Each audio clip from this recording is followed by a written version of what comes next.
দেশের বিভিন্ন জেলায় হামের প্রাদুর্ভাব বাড়ছে এবং শিশুদের মধ্যে আক্রান্ত এবং মৃত্যুর সংখ্যা উদ্বেগজনকভাবে বৃদ্ধি পাচ্ছে। রাজশাহীতে গত ২৪ ঘন্টায় ৩ শিশুর মৃত্যু হয়েছে এবং এই মৌসুমে সেখানে মোট ৪৩ জনের মৃত্যু হয়েছে। কুষ্টিয়ায় আক্রান্ত বেড়ে দাঁড়িয়েছে ৩০৬ জনে, নতুন ভর্তি ২৫ জন। ময়মনসিংহে এক শিশুর মৃত্যু এবং ২৮ জন নতুন ভর্তি হয়েছে। যশোর এবং রংপুরেও শিশুদের আক্রান্তের সংখ্যা বাড়ছে, তবে কিছু রোগী সুস্থ হয়ে ফিরছে। চট্টগ্রামের রোগী কিছুটা কমলেও টিকাদান কার্যক্রম জোরদার করা হয়েছে। সার্বিকভাবে পরিস্থিতি নিয়ন্ত্রণে রাখতে টিকা গ্রহণ এবং সচেতনতার উপর গুরুত্ব দিচ্ছে স্বাস্থ্য বিভাগ।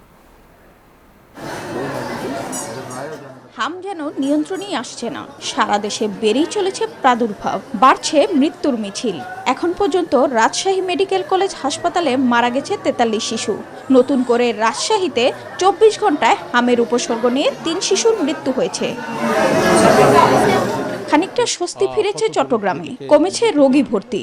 স্বাস্থ্য বিভাগ জানায়, গত ৬ দিনে জেলায় ২,০০০ শিশুকে টিকা দেওয়া হয়েছে।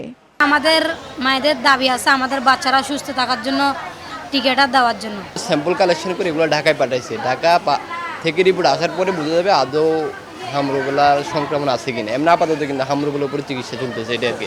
এদিকে রংপুরে গত ৮ দিনে ভর্তি ৩৬ জনের মধ্যে ২২ জন সুস্থ হয়েছে। বর্তমানে ১৪ জন শিশু আইসোলেশনে চিকিৎসাধীন। হাসপাতাল কর্তৃপক্ষ বলছে পরিস্থিতি এখনো নিয়ন্ত্রণে। কুষ্টিয়ায় গত ২৪ ঘন্টায় ২৫ নতুন রোগী ভর্তি হয়েছে। জেলায় মোট আক্রান্ত ৩০৬ জন, চিকিৎসাধীন রয়েছে ১৯০ জন এবং মারা গেছে ৬ জন। যশোরে প্রতিদিনই বাড়ছে রোগীর সংখ্যা। হাসপাতালে ভর্তি রোগীর বেশিরভাগই শিশু। মঙ্গলবার দুপুর পর্যন্ত যশোর জেলায় হামে আক্রান্ত রোগীর সংখ্যা ১৪ জন। ময়মনসিংহেও বাড়ছে হাম আক্রান্ত শিশুর সংখ্যা।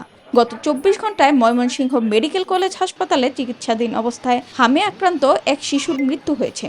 এই সময়ে হামের উপসর্গ নিয়ে আরও ২৮ শিশু ভর্তি হয়েছে। স্বাস্থ্য বিশেষজ্ঞরা বলছেন, সময় মতো টিকা নিলেই প্রতিরোধ সম্ভব এই সংক্রমণে। Desk report, news 24।